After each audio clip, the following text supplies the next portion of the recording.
Luis, estamos hablando del Festival de Cine de Alfas del Pi. Sí. ¿Qué lo diferencia del resto de festivales que tú conoces bien?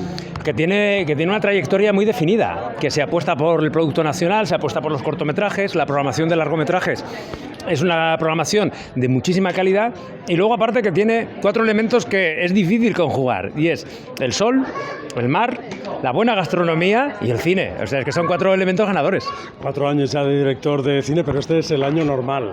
Sí, claro, te das cuenta que de repente cuando empezabas a cogerle el gustillo, de repente, ¡pum!, nos viene la pandemia. Aún así, el festival se mantuvo vivo, cosa que nos hace sentir muy orgullosos. Y este es el año del reencuentro con la gente. Por eso, si te das cuenta, las actividades son muy variadas y se sale del núcleo habitual, que es la calle del Cine Roma, y se abarcan distintos escenarios dentro de Alfás, ¿no?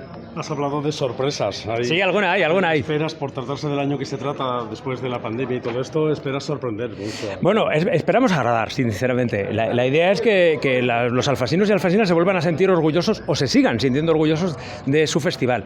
Entonces yo creo que este año se dan unas condicionantes que pueden hacer que ese reencuentro dentro de la normalidad se celebre con sonrisas y con satisfacción, y en eso hemos trabajado. Gracias, Luis. Nada, hombre, encantado.